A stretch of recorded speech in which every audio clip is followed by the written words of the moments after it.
Dia harus di Undang-Undang MD3 itu harus dari sipil PNS yang dari lingkungan itu, bukan dari kepolisian. Jadi melanggar dua undang-undang. Iya.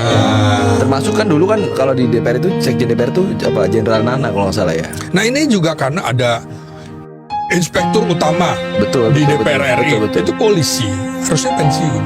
Makanya ini kita terlalu banyak polisi di Kementerian Hukum, polisinya banyak. Kalau polisinya banyak ya sudah, Fakultas Hukum bubarkan aja, biar dari Akpol, kayak gitu kan. Nah, kemudian di kepolisian, Mendagrinya dari polisi, Sekjennya polisi, Irjennya polisi, Kepala Badan Perbatasan polisi, ya bubarkan aja STPDN dan Prodi Ilmu Politik dan Pemerintahan, biar lulusan Akpol aja, begitu kan? Itu maunya. Nah, padahal polisi kan tidak belajar tentang kepamong perajaan. Nah, ini kita sedang menuju negara kepolisian Republik Indonesia. Kalau kita tidak kritisi, bukan negara kesatuan. Jadi kita harus kritisi. Ini udah bablas ini. Jadi polisi sudah seperti TNI dulu, era Orde Baru. Munculnya sekarang dui fungsi polisi. Bukan dui fungsi lagi, multifungsi. Ya kan multifungsi. Termasuk saya nemuin juga di kementerian. Oh iya banyak. Saya catat banyak sekali. Jadi lebih banyak. Ketika orang menyoroti TNI, saya bilang, lihat polisi jauh lebih banyak. Kalau TNI fair di bidang Hankam dan tertulis dalam undang-undangnya. Ada jabatan yang bisa diduduki militer aktif di jabatan sipil. Polisi tidak. Katanya polisi sipil iya. Tapi lu sipil bersenjata, beda dengan sipil biasa.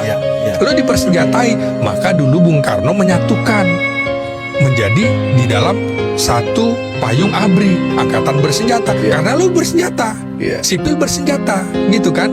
Yang bersenjata adalah kombatan, harus diselesaikan dengan cara combat, tempur. Betul. Nah, polisi itu ada paramiliternya, para combat. Ya BRIMOB itu, gitu. Nah kan harusnya polisi konvensional di seluruh dunia juga senjatanya untuk melumpuhkan. Ini senjata perwira tinggi kasus Freddy Sambo membunuh tuh, ya kan? Senjata membunuh harusnya kan melumpuhkan. Kanjuruan. Oh iya. Berapa ratus orang meninggal. Nah makanya itu Fungsi juga. polisi ini termasuk situasi darurat kan menurut? Oh polisi itu betul-betul harus dipantau, harus diubah, dia dikembalikan polisi sebagai di dalam konstitusi kita ya. Kamtibmas, keamanan ketertiban masyarakat, bukan keamanan semuanya. Salah kalau orang bilang pertahanan TNI, keamanan polisi. Salah.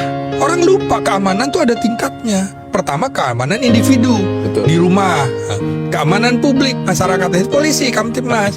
Ada keamanan dalam negeri lebih atas lagi, ada keamanan nasional, ada keamanan negara. Mengapa kemudian menggunakan militer? Menurut saya karena ada ancaman keamanan nasional dan keamanan negara.